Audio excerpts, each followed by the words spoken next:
세미나 자리에서 이 기독교 문명은 서구 기독교 중심으로 이루어지고 또 발전을 해 왔었는데, 이제는 그 문명의 주도권이 비서구권에서도 한 번은 잡을 기회가 올 것이다. 그 기회를 한국이 잡지 않을까, 이런 전망을 제가 들었습니다.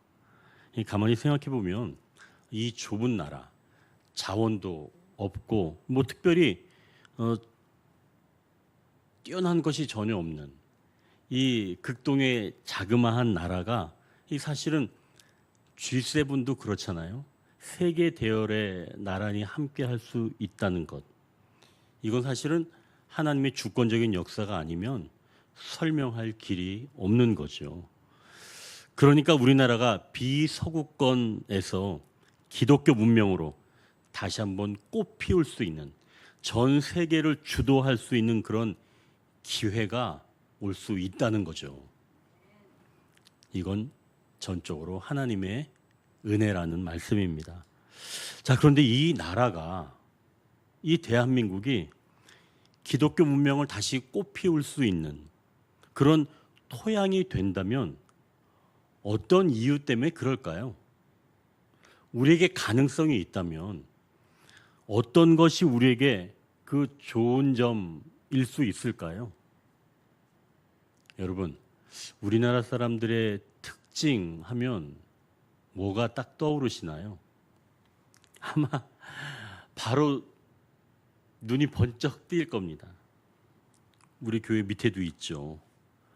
길을 가다 보면 노래방이 엄청 많습니다.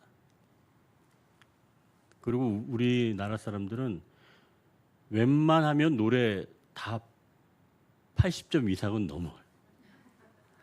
얼마나 노래 실력이 좋은지, 아마 그 이유는 기쁠 때도 슬플 때도 힘들 때도 노래하는 민족이라서 그러지 않을까요?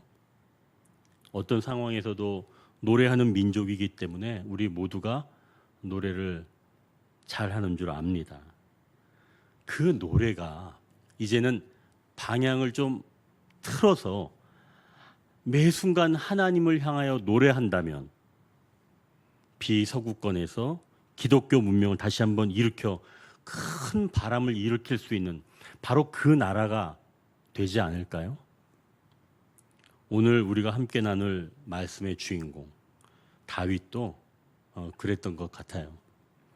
다윗은 왕이었고 용사였고 또 전에는 목동이었지만 그는 동시에 노래하는 백성, 노래하는 한 사람이었습니다. 성경에 기록된 그의 수많은 시와 노래들은 그의 삶이 얼마나 다사다난했는지를 보여주지만 동시에 그가 어떤 상황에서도 하나님을 향한 노래를 멈추지 않았다는 것을 보여준다는 것이죠. 다윗이 그토록 파란만장한 인생 속에서도 흔들리지 않고 풍성한 삶을 살았던 그 이유가 바로 여기에 있습니다. 하나님을 향한 노래, 즉 하나님을 향한 예배와 찬양, 간절한 부르짖음을 멈추지 않았기 때문이죠. 사무엘하 오늘 우리가 읽은 22장은 다윗이 사울의 손과 모든 대적의 손에서 자신을 구원하신 하나님께 드리는 구원의 노래입니다. 이 노래는 사실 시편 18편과 거의 같은 내용으로 기록되어 있어요. 다윗은 이 노래를 통해서 자신을 구원하셨던 하나님이 어떤 분이신지, 그리고 하나님이 자신에게 어떻게 역사하셨는지를 생생하게 고백하고 있습니다. 오늘 우리가 이 다윗의 노래를 1부가 오늘이고요. 다음 주에는 2부인데요. 오늘 이 1부의 이 노래를 우리가 세 단락으로 나누어서 함께 묵상하면서 우리 삶에서도 동일하게 역사하시는 하나님을 만나고 또 그분께 우리 노래를 올려드리는 바로 그런 시간 되기를 소망합니다. 자, 이제 우리가 먼저 첫 번째 기도 제목은 우리가 아뢰게 하시고 우리의 간구를 들으시고 들어주옵소서, 우리가 이렇게 기도하기를 원합니다. 이 첫 번째 단락 1절부터 7절까지인데요. 하나님이 다윗 자신을 어떻게 구원하셨는지 하나님을 향한 그 뜨거운 고백과 찬양으로 시작을 합니다. 다윗이 이렇게 찬양을 잘 하게 된 이유가 그가 다양한 표현력이 있어서 그렇다라고 볼 수 있지만 다양한 표현력 때문이 아니에요. 사실은 하나님은 실제로 다윗의 여러 가지 상황에 역사하신 겁니다. 그러니까 다윗이 이런저런 상황이 있을 때마다 하나님께서 다양한 방법으로 구원해 주신 거예요. 그러니 다윗이 어떤 상황이 닥치면 구원의 하나님을 기억하고 구원의 노래를 부르는 거죠. 그러니까 하나님을 그렇게 부르는 겁니다. 그게 몸에 배다 보니까 자연스럽게 하나님을 찾게 되었고 하나님은 그의 음성을 들으시고 찾아와 주셔서 그를 지켜주신 것이죠. 그러니 다윗이 어떤 때는 하나님을 향해서 나의 반석이시오 라고 말씀을 하고 또 어떤 때는 나의 요새시오 라고 말씀합니다. 그러니까 이건 다윗이 다양하게 표현하는 게 아니라 그때마다 다윗의 상태가 달랐으며 그런 다윗을 하나님은 가장 적절한 방법으로 적절한 모양으로 그에게 나타나셔서 그를 구원하셨다라고 하는 말씀이에요. 그럼 이러한 구원이 있었기에 다윗이 이제는 아무런 걱정 없이 살게 되었을까요? 하나님이 다 구원해 주셨으니까 나는 이제 걱정 없어. 이렇게 살게 되었을까요? 아니죠. 4절을 한번 보십시오. 여기서 지금 보면 다윗은 여전히 하나님께 아뢰며 여전히 구원이 필요하다고 말씀합니다. 과거에 하나님이 나를 살리신 경험은 내가 오늘도 하나님을 찾겠다는 의지를 갖게 한다는 말씀이에요. 그리고 5절부터는 다윗의 현재적인 상태를 말하는 겁니다. 과거에 어려운 일이 있을 때마다 하나님께서 도와주셨다고 해서 오늘부터 두 다리 쭉 뻗고 사는 게 아니라 여전히 현재의 문제가 있지만 내가 그때마다 하나님을 다시 찾고 찾는다라고 하는 것을 현재에서 지금 고백하고 있는 거예요. 그러니 과거에 일어났던 그 하나님을 신뢰하였고 그 과거의 하나님을 우리가 기억하면서 내가 다시 하나님을 찾겠다고 하는 의지를 가지고 하나님을 부른다는 이야기예요. 그러면 그때마다 하나님께서 다가오셔서 그 문제들을 해결해 주신다. 이제 5절, 6절을 보십시오. 어떤 상황인지 보니까 다윗은 사망의 물결이, 불의의 창수가, 스올의 줄이, 사망의 올무가 내게 이르렀다 라고 말씀합니다. 그런데도 지금 7절에 그 상황에서 포기하지 않고 그는 환난 가운데서 여호와께 아뢰며 나의 하나님께 아뢰었더니 라고 지금 고백하는 거죠. 자, 아뢰며 아뢰었더니 라고 이야기하는 거예요. 그러니까 지금 다윗은 어떤 마음인지 알겠죠? 아뢰고 아뢰는 겁니다. 그랬더니 하나님께서 들으시며 그의 귀에 들렸도다라고 반복적으로 말씀합니다. 그러니까 우리가 하나님께 아뢰고 아뢰다면 하나님은 들으시고 들으시는 줄 믿으시길 바랍니다. 하나님은 단 한 번도 우리의 간구를 놓치지 아니하시고 듣고 들으시는 분인 줄 믿으시길 바랍니다. 그러니 우리는 하나님께 아뢰고 아뢰는 사람들이라는 거예요. 그럴 때 하나님은 듣고 들으신다는 것이죠. 하나님은 우리의 작은 신음에도 귀를 기울이시고 응답하시는 분인 줄 믿으시길 바랍니다. 그래서 우리가 첫 번째 기도 제목, 우리가 아뢰고 아뢰게 하시고 우리의 간구를 들으시고 들어주옵소서. 우리가 오늘 이렇게 기도하기를 원합니다. 이제 우리의 두 번째 기도 제목은 하나님이 극적으로 개입하시는데요. 악을 흩으시고 무찔러 주옵소서. 다시 한번 악을 흩으시고 무찔러 주옵소서. 그러니까 우리가 이렇게 기도할 때 하나님께서 악을 흩으시고 무찔러 달라고 기도하는 것이죠. 8절부터 16절까지 다윗을 구원하시기 위한 하나님의 스케일이 얼마나 엄청난지를 보여주는데요. 여기서는 마치 이 블록버스터처럼 하나님이 움직이실 때 자연 만물이 어떻게 반응하는지를 생생하게 묘사합니다. 땅이 진동하고 산 기초가 흔들리면서 하나님의 코에서 뭐가 나오는 거예요? 연기가 푹푹.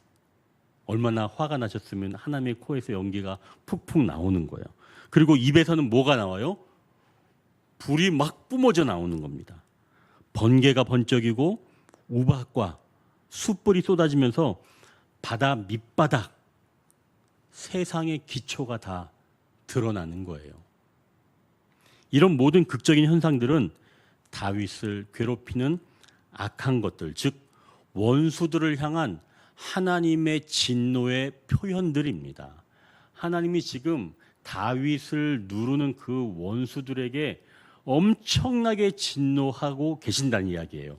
자연 현상을 그렇게 보여주시면서, 자, 그럼 이런 현상이 나타나면 악인들은 어떻게 될까요? 어떤 상태가 될까요? 두려움과 공포죠. 하나님의 진노는 악인들에게는 두려움이고 공포입니다. 그래서 종말의 때가 오면 악인들은 두려워하지만 그럼 반대로 의인들은 어떤 상태일까요? 기뻐하는 상태가 되는 거예요. 종말의 때는 악인들은 두렵고 공포스럽지만 의인들은 기쁨의 날입니다. 회복의 날인 거죠. 오늘 본문에서 악인들을 어떻게 하시는지, 구체적으로 어떻게 하나님께서 개입하시는지 15절을 한번 보십시오.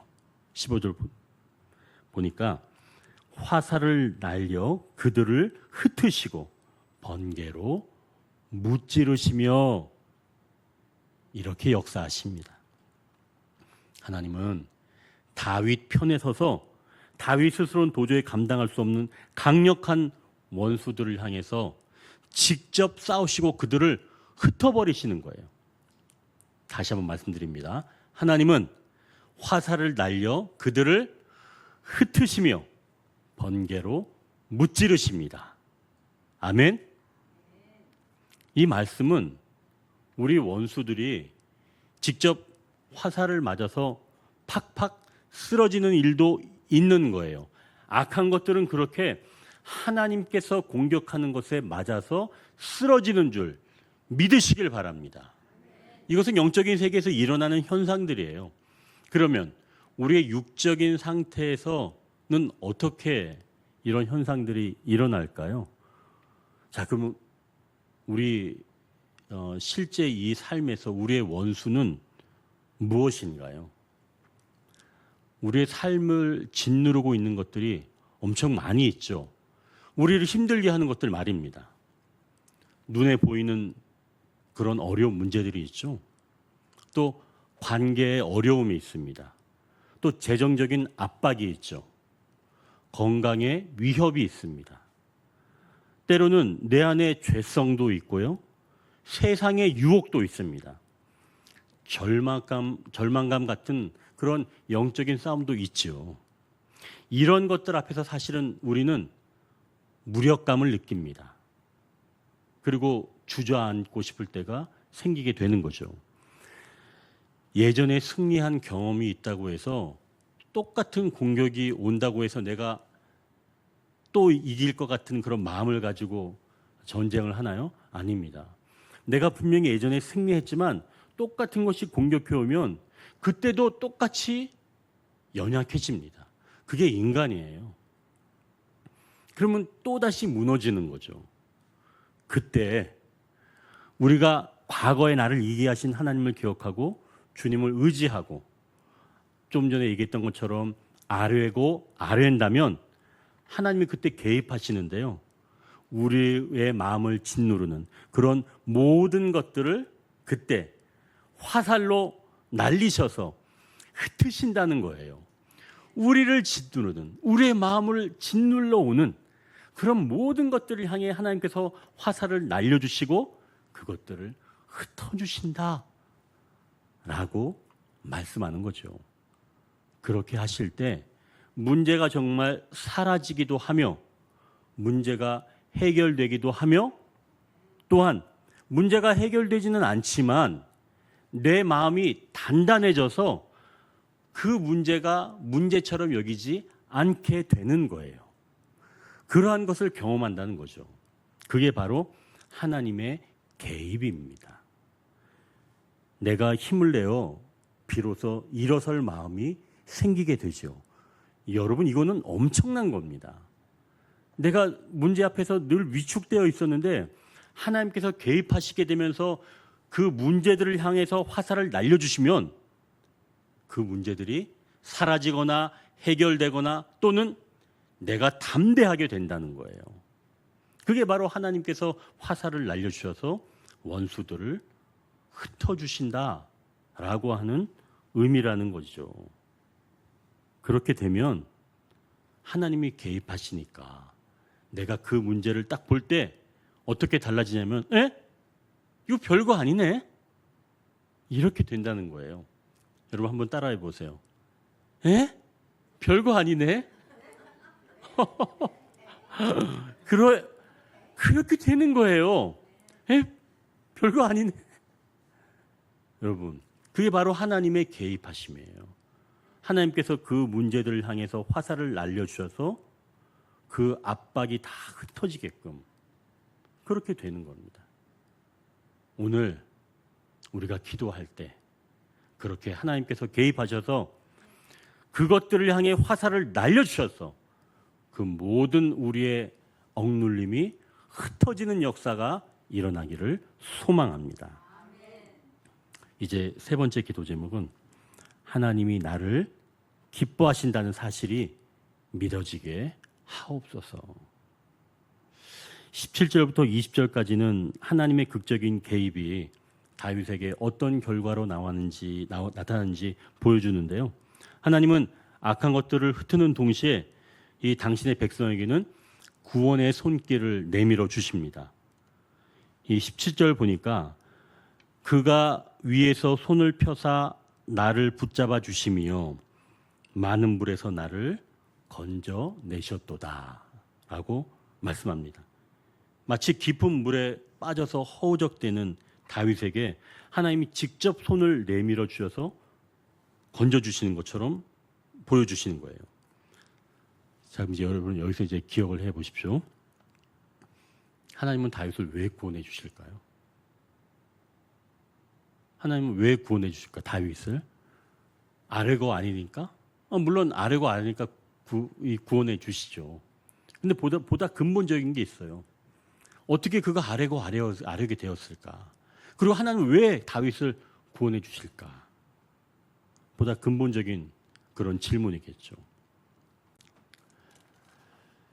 세 번째 단락에서는 바로 우리가 이러한 하나님의 성품을 우리가 깨닫기를 원합니다.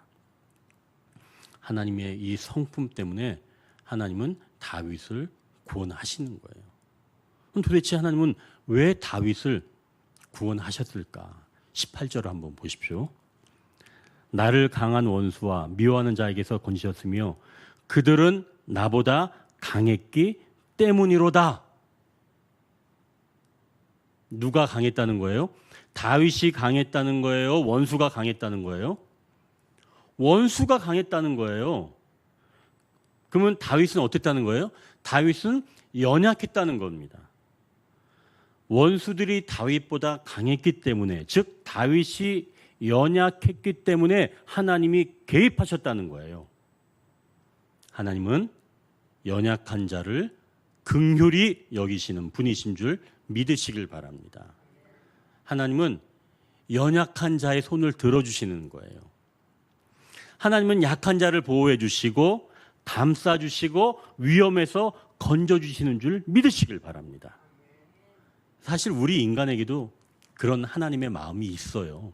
우리도 약한 것을 보면 도와주고 싶어 합니다. 그런데 왜 우리는 그렇게 하지 않죠? 힘이 없어서 그래요. 우리는 도와주고 싶어도 우리가 약해서 도와주지 못하는 거예요. 또 게을러서도 못 도와줍니다. 내가 힘이 있지만 게을러서, 또는 내 안에 죄성이 있기 때문에 도와주지 않는 거일 수도 있어요. 분명히 하나님께서 우리 마음에 연약한 것을 돕는 그 원래 이 본성적인 마음을 주셨지만 우리의 연약함, 무관심, 또 죄성 때문에 우리는 동료 또는 어떠한 그 약한 것들을 돕지 못하거나 돕지 않는 겁니다. 그러나 하나님은 연약한 것을 도우시는 분이신 줄 믿으시길 바랍니다. 그래서 다윗을 도우시는 거예요. 다윗이 강해서 하나님께서 그에게 역사하시는 것이 아니라 오히려 반대예요. 다윗이 연약하기 때문에 하나님께서 도우시는 겁니다. 그럼 우리가 뭐를 자랑해야 돼요? 나의 강함을 자랑해야 돼요? 연약함을 자랑해야 돼요?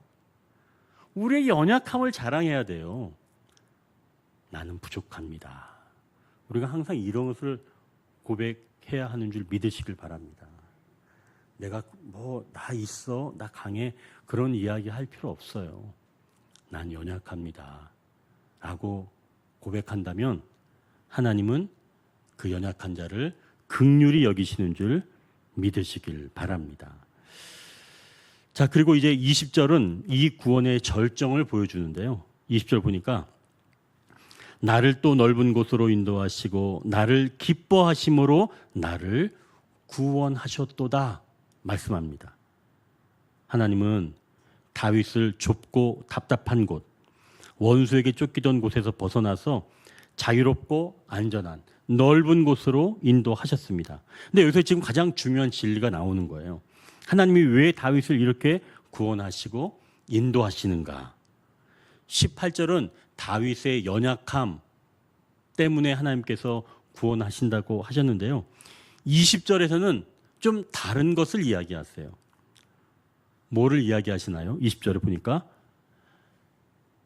나를 기뻐하심으로, 우리가 하나님을 기쁘시게 할 만한 무슨 어떤 근거가 있는 게 아니라 하나님이 우리를 그냥 기뻐하시는 거예요. 여러분, 이거 희한하지 않아요? 하나님은 우리를 그냥 기뻐하시는 거예요. 뭐라고요? 뭐 때문에? 그냥 기뻐하시는 거예요. 조건이 없어요. 예뻐서 기뻐하는 게 아니에요. 그냥 여러분들 내 자식들 어떠세요? 어때요? 자식들 보면 기쁘죠? 자식들이 아주 예쁘고 아주 잘나서 기뻐요? 아니에요. 자식은 그냥 자식이니까 기쁜 거, 그죠? 저희 어머니도 저를 그냥 웃어요. 그냥 웃는. 제가 잘해 그런 거 없어요. 그냥 보면 좋은가 봐요. 하나님도 그런 거예요. 그냥 기뻐하시는 거예요. 이유가 분명하죠. 그냥 하나님이 그냥 우리를 기뻐하시는 겁니다. 얼마나 좋아요. 우리가 막 뭘 해야 하는 게 아니라 그냥 기뻐하시는 거. 그게 하나님이 우리를 구원해 주시는 정말 진리예요. 우리를 그냥 기뻐하시는 겁니다. 그러니 여러분, 이게 우리에게 가장 큰 위로와 기쁨이 되는 거죠. 하나님은 우리를 기뻐하시기에 구원하신다라고 하는 거죠. 그러니 우리는 연약하기도 하지만 하나님이 그냥 기뻐하시기에 하나님 우리를 구원해 하시는 줄 믿으시길 바랍니다. 사랑하는 성도 여러분, 오늘 우리는 다윗의 노래를 통해서 하나님이 어떤 분이신지 다시 한번 확인했습니다. 그분은 우리가 아뢰는 것을 들으시는 분이며 우리가 아뢰을 때 악한 것들을 흩으신다고 말씀합니다. 악한 것들을 흩은다는 것은 문제가 해결되는 것일 수 있으며 그 문제가 문제처럼 여겨지지 않게 흩어버리신다는 말씀입니다. 내 마음을 더욱더 단단하게 하신다는 말씀이죠. 이렇게 하시는 주된 이유는 바로 우리가 연약하기 때문이며 보다 근본적인 이유는 하나님이 우리를 그냥 기뻐하시기 때문이라는 거죠. 그래서 마침내 우리는 하나님이 기뻐하시는 사람으로 그 삶을 살아갈 수가 있다는 말씀입니다. 이제 비서구권에서 기독교 문명이 다시 불처럼 일어날 때 우리 언더교회 성도들을 통해서 그 비서구권에서 문명이 찬란하게 일어나는 바로 그러한 시발점이 되시길 주님의 이름으로 축원합니다. 문명은 무엇을 갖춰서 일어나는 게 아닙니다. 무엇이 오히려 부족하다고 깨닫고 하나님을 향하는 사람들이 기독교 문명을 만들어냅니다. 다윗이 그의 평생에 걸쳐 이 노래를 불러서 기독교 역사를 꽃피웠던 것처럼 우리도 이 삶에서 구원의 노래를 멈추지 않기를 바랍니다. 우리의 삶이 하나님을 향한 아름다운 노래로 가득 채워지기를 다시 한번 주님의 이름으로 축원합니다.